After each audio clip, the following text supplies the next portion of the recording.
Hello everyone, कैसे हैं आप लोग। आशा करता हूं आप हमारे चैनल से जुड़े हुए होंगे, लगातार हमारे नए पुराने वीडियो का आनंद ले रहे होंगे। इधर आपने कुछ गैप छोड़ दिया था कुछ आवश्यक काम था। अब आगे देखें, आज हम लोग क्या पढ़ने वाले हैं। क्लास 10 के लिए मेंडल के बारे में जानने वाले हैं, है ना। मेंडल का पूरा नाम तो हम लोग जानते हैं। मेंडल को ग्रोगर जोहान मेंडल कहा जाता है ना। ग्रोगर जोहान मेंडल। तो आखिर ये जो मेंडल है, मेंडल का क्या योगदान था हमारे जीव विज्ञान में। ये अनुवांशिकी में इनका काफी योगदान था। हम इन्हें जानते हैं कि ये अनुवांशिकी जगत के पिता कहलाते हैं, है ना। जेनेटिक्स के पिता के नाम से इन्हें जाना जाता है। आखिर क्या वजह है कि इन्हें हम जेनेटिक्स अनुवांशिकी का पिता कहते हैं, है ना। तो ग्रोगर जोहान मेंडल जो है, एक देश है ऑस्ट्रिया। ऑस्ट्रिया में ब्रन नामक जगह है और वहीं पर ये फादर का काम करते थे। चर्च में फादर हुआ करते थे, है ना। और वहीं पर इन्होंने क्या किया, अनुवांशिकी के संबंध में बहुत सारा प्रयोग किया और तब जाकर के बहुत लंबा समय इनको इंतजार भी करना पड़ा। लगभग 34 वर्ष बाद इनकी मृत्यु के पश्चात इन्हें हम लोग क्या अनुवांशिकी के पिता के नाम से जानते हैं, है ना। तो क्या कुछ प्रयोग किया, आज हम लोग यही जानेंगे यहाँ कि ब्रन में ये जो थे अपने चर्च में क्या कुछ प्रयोग किए। तो इन्होंने अपने प्रयोग के लिए चुना क्या था, मटर के पौधे को चुना था, है ना। पीसियम सैटिवम, इसका वैज्ञानिक नाम जो हुआ आपका वो क्या है, पीसियम सैटिवम के नाम से मटर जाना जाता है, ठीक है। पीसियम सैटिवम। अब यहाँ पर जो प्रयोग कर रहे थे, तो प्रयोग में इन्होंने क्या लिया, तो प्रयोग में मटर के 7 विपरीत लक्षणों के ऊपर इन्होंने क्या किया था, अपना प्रयोग किया था। कितने, तो 7 विपरीत लक्षण के ऊपर इन्होंने अपना प्रयोग किया था। ये विपरीत लक्षण क्या हुआ, है ना। जैसे लंबाई, तो लंबाई के लिए पौधा क्या हो सकता है, लंबा हो सकता है, और क्या हो सकता है, नाटा हो सकता है, ड्वार्फ हो सकता है। तो इस तरह से इन्होंने इसको आपस में क्या किया, क्रॉस कराने का काम किया, है ना। इसी तरह से कुल 7 विपरीत लक्षणों का। और यहाँ पर इन्होंने क्या किया था, 7 विपरीत लक्षण को जमा कैसे किया, तो इन्होंने मटर के विभिन्न वेराइटियों को लगा रखा था, बहुत सारी प्रजातियों को इन्होंने लगा रखा था। और हम जानते हैं हमारे आसपास भी मटर की कई सारी प्रजातियां होती है, कुछ बड़े मटर, कुछ छोटे मटर, पकने के बाद पीले मटर, और कुछ जो है हरे ही रह जाते हैं, कुछ चितकबरे प्रकार के होते हैं। तो ये सब मटर के ऊपर इन्होंने क्या किया था, अपना प्रयोग किया था। तो अब मेंडल ने पहला बात है प्रयोग किया, वो तो ठीक है, इनको और कोई पौधा नहीं मिला था, मटर के पौधे को ही क्यों चुना इन्होंने, है ना। क्वेश्चन उठता है कि इन्होंने मटर के पौधे को क्यों चुना, है ना। तो प्रयोग में आसानी हो, ऐसा के लिए चुना। तो प्रयोग में आसानी क्यों हो, सबसे पहला तो मटर जो है 3 से 4 माह में अपने जीवन को पूरा कर लेता है। तो प्रयोग के परिणाम के लिए लंबे समय तक इंतजार करने की जरूरत नहीं थी, है ना, 3 से 4 माह। दूसरा चीज क्या है, इसमें नर और मादा भाग जो होते हैं काफी स्पष्ट होते हैं। नर और मादा दोनों क्या होते हैं, स्पष्ट होते हैं। तो प्रयोग में आसानी होगी। आसानी से हम जानते हैं कि मटर के पौधे पर जो इन्होंने प्रयोग किया था, तो इसमें इनको क्या करना पड़ता था, संकरण कराते थे, है ना। यानी कि कह सकते हैं संकर वैरायटी को सबसे पहले किसने जन्म दिया, तो मेंडल ने ही दिया, है ना। तो क्या करते थे, जैसे मान लीजिए आप जानते हैं कि ये जो फूल है, फूल में क्या है, 2 हिस्सा है, एक नर का भाग है ना, और दूसरा क्या है, मादा भाग है। अब इसी तरह से एक और फूल है आपके पास। अब आप चाहते हैं कि इसके लक्षण जो है इस पुष्प पर पहुंच जाए, इस पौधा का लक्षण जो है यहाँ पहुंचे, तो इसके लिए हमको इसके परागकण की आवश्यकता होगी। तो इन्होंने क्या किया कि इस भाग को, नर भाग को काट करके हटा दिया एक पौधे का, है ना। तो नर भाग को काट करके परिपक्व होने से पहले हटाने की प्रक्रिया क्या कहलाती है, तो विपुंसन कहलाती है। किसको, नर भाग को परिपक्व होने से पहले काट कर हटा देने की प्रक्रिया क्या हुई, विपुंसन। अब देखिए ये मादा भाग जो है खुला हुआ है, कहीं पर से भी दूसरा परागकण यहाँ आ सकता है, क्योंकि हम जानते हैं पर परागन के लिए कीट, हवा, है ना, ये सब जो है वो कारक है और यहाँ पर परागकण को पहुंचा सकते हैं। तो इसके लिए इन्होंने क्या किया, इसके वर्तिकाग्र को बटर पेपर से, है ना, ढक दिया। कब, परिपक्व होने से पहले, और जब इसका परागकण यहाँ पहुंचाना था तो परागकण पहुंचा करके वापस क्या कर दिया, तो ढक देने का काम किया, है ना। तो ये हुआ इनका संकरण का तरीका। 2 चीज से इन्होंने सहायता लिया। संकरण कैसे किया, तो विपुंसन के द्वारा, और दूसरा क्या, बैगिंग, है ना, ढकने की प्रक्रिया जो क्या कहलाई, बैगिंग कहलाई। तो इस तरह से इन्होंने क्या कर दिया, संकर पौधे को जन्म दिया, संकर पौधे के जन्मदाता। तो पहला नर मादा स्पष्ट होते हैं, मटर के पौधे को क्यों चुना, है ना, उसी में आपको वो समझा दिए। अब जो है मटर के पौधे को इसलिए चुना 3 से 4 माह में नर और मादा क्या है, ज्यादा स्पष्ट है ना।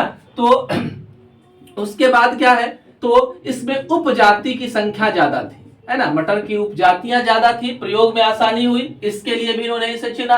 तो जाकर के मेंडल क्या हुए, सफल हुए। मेंडल के सफलता के कारण थे ये सब, है ना। अब जो है कि इन्होंने किया क्या क्या, मटर के पौधे पर प्रयोग किया, तो प्रयोग के आधार पर इन्होंने क्या क्या किया। तो सबसे पहला काम इन्होंने जो किया वो एक संकर प्रयोग था। एक संकर के प्रयोग क्या है, मोनोहाइब्रिड क्रॉसिस को कहते हैं। तो इसमें इन्होंने क्या किया, तो इसके लिए इन्होंने पौधा में तो बहुत सारा लक्षण एक समय में पाया जाता है, तो इन्होंने इस समय एक ही पौधे को के एक ही लक्षण को चुना। जैसे एक पौधा नाटा है, दूसरा लंबा है ना, तो दोनों के बीच में क्रॉस कराया, बाकी उसका फूल कैसा है, बीज क्या प्रकार क्या है, इससे उनको मतलब नहीं था। तो इस तरह के प्रयोग को क्या कहते हैं, एक संकर प्रयोग, है ना। तो एक संकर प्रयोग को इन्होंने कैसे पूर्ण किया सो देखें। सबसे पहले हम ये जान ले कि मेंडल जो है वो जब प्रयोग कर रहा था तो उसे इस बात का अनुमान हो गया कि किसी भी जीवधारी के अंदर गुणों के निर्धारण करने के लिए एक चीज होता है, जिसको उन्होंने क्या कहा, कारक कहा। उसको उन्होंने क्या कहा, कारक। आज हम लोग इसे किस नाम से जानते हैं, तो आज हम लोग इसे जीन के नाम से जानते हैं, है ना। लेकिन उनको तो ये पता नहीं था, तो उन्होंने इस कारक को इसको कारक ही कहा। और इन्होंने ये भी बताया, ये जो जीन होते हैं, ये जो कारक होते हैं, ये हमेशा जोड़े में पाए जाते हैं, है ना, जिसको क्या कहते हैं, एलील कहते हैं। तो अब देखिए इन्होंने क्या किया, एक लंबा पौधा लिया, टॉल पौधा लिया, है ना, और दूसरा क्या लिया, नाटा पौधा लिया, ठीक है। अब लंबाई के लिए इसके पास क्या होगा, जीन होगा। जीन कितना होगा, तो पेयर में पाया जाता है, जोड़े में पाए जाते हैं। तो कैपिटल टी एकदम बिल्कुल प्योर प्लांट को लिया। अब यहाँ पर क्या लिया, तो छोटा नाटा प्लांट को लिया, तो इसमें भी एलील क्या होगा, जोड़े में होगा। लेकिन हम जानते हैं जब युग्मक का निर्माण होता है तो ये क्या हो जाते हैं, जोड़े से अलग हो जाते हैं।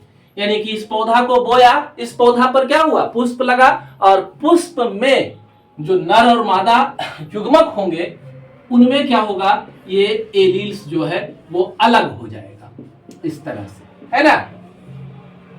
अब देखो कि इसे इन्होंने वापस क्या किया, क्रॉस करवाया एक दूसरे से, वही बैगिंग और क्या, विपुंसन के द्वारा। तो अब इस युग्मक को इस युग्मक के साथ मिलाया, है ना, तो क्या आया आपका, तो एक तो छोटा वाला टी है, दूसरा क्या है, बड़ा वाला है। फिर इसी तरह से इसको इसके साथ क्रॉस किया, तो एक क्या हुआ, छोटा वाला, एक बड़ा वाला। सभी में चारों को अगर इस तरह से हम मिलाते हैं तो हमें परिणाम क्या आएगा, कैपिटल टी और स्मॉल टी की ही प्राप्ति होगी। इस तरह से देखें। अब मेंडल का कहना था कि अगर दो पौधे को क्रॉस कराते हैं तो एलील का जो कैपिटल वाला प्रकार है वो क्या होता है, प्रभावी होता है ना। यानी कि जब ये नाटा और लंबा वाला गुण मिलेगा तो पहली बार, यानी कि प्रथम पीढ़ी में, F1 जनरेशन जिसको कहते हैं, है ना, प्रथम पीढ़ी में सारे पौधे कैसे हो जाएंगे, तो सारे पौधे जो हो जाएंगे वो लंबे होंगे, है ना, ऐसा इन्होंने बताया, ठीक है। अब फिर क्या किया इन्होंने, इसके बाद आगे का प्रयोग किया। तो आगे के प्रयोग में इन्होंने क्या किया, तो ये जो हमारे प्रथम पीढ़ी के पौधे प्राप्त हुए थे उसमें से दो पौधा को चुना, एक ये हो गया और ये दोनों को स्वपरागण के लिए छोड़ दिया, माने अपने से। यहाँ पर विपुंसन और बैगिंग का कोई लफड़ा नहीं है, इनको क्या कर दिया, स्वपरागण के लिए छोड़ दिया।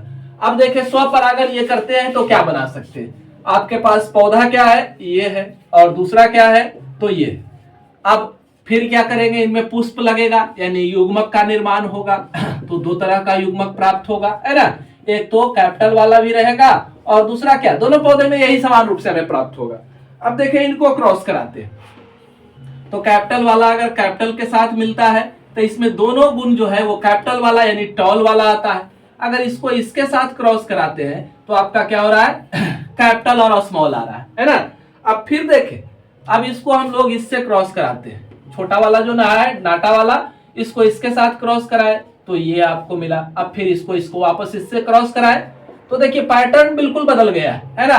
तो ये F2 जनरेशन द्वितीय पीढ़ी कहलाते हैं। जहां स्वपरागन हुआ वो किस नाम से जाने जाएंगे? द्वितीय पीढ़ी के पौधे। ठीक है, अब देखिए इसमें ये पौधा तो है प्योर टॉल वाला गुण को रखता है, तो ये प्योर टॉल हो जाएगा, है ना, शुद्ध पौधा है ये। अब ये दोनों में क्या है? नाटा वाला लंबा वाला गुण है। भले ही पौधा लंबाई के साथ उत्पन्न होगा, यानी कि इसमें प्रभावी गुण कौन सा होगा? तो लंबाई वाला, है ना, ये लंबा पौधा ही होगा, लेकिन मिक्स लंबा है। कैसा है? तो मिक्स है। अब इसको देखे, इसमें दोनों क्या है? नाटा वाला गुण है, तो ये लंबा कैसे होगा भाई? जब गुण ही नहीं है, एलील ही नहीं है इसके पास, तो ये क्या हो जाएगा? नाटा वाला हो जाएगा। यानी कि ये नाटा लिख सकते हैं आप, ड्वार्फ लिख सकते हैं, है ना। अब कहा क्या इन्होंने कि हम इसका अनुपात निकालते हैं। क्या अनुपात आता है? एक अनुपात क्या लिखा? फिनोटाइप। फिनोटाइप का अर्थ क्या है? फिनोटाइप का मतलब होता है वैसे गुण जो बाहर से स्पष्ट रूप से हमको दिखाई दे, उसे क्या कहते हैं? फिनोटाइप कहते हैं। तो आपको बाहर से स्पष्ट रूप से क्या दिखाई देगा? एक पौधा लंबा और दूसरा क्या? नाटा। तो लंबा कितना दिख रहा है? एक, तो ये हो गया 2 1 मिला करके 3 हो गया, 3 अनुपात 1 आया। अब जीन का पैटर्न के लिए इन्होंने टाइप दिया, तो उसको क्या कहते हैं? जीन का प्रकार क्या था इसमें? तो एक तो जीन आपका ये आ रहा है ना, दूसरा क्या आ रहा है? ये वाला आ रहा है, तीसरा क्या आ रहा है? तो ये वाला आ रहा है। ये कितना आ रहा है? 1 आ रहा है। ये वाला कितना आ रहा है? 2 आ रहा है। ये 1 आ रहा है। तो इस तरह से 1:2:1 का अनुपात प्राप्त हुआ है। जीनोटाइप और फिनोटाइप को हम लोगों ने देखा, है ना। तो ये मेंडल का एक संकर प्रयोग था और इसका अनुपात पूछता है। फिनोटाइप अनुपात को बताए और जीनोटाइप अनुपात को बताए। लगातार हमारे चैनल से जुड़े रहें, चैनल को सब्सक्राइब करें। हम लगातार आपको नए नए वीडियो देते रहेंगे। धन्यवाद।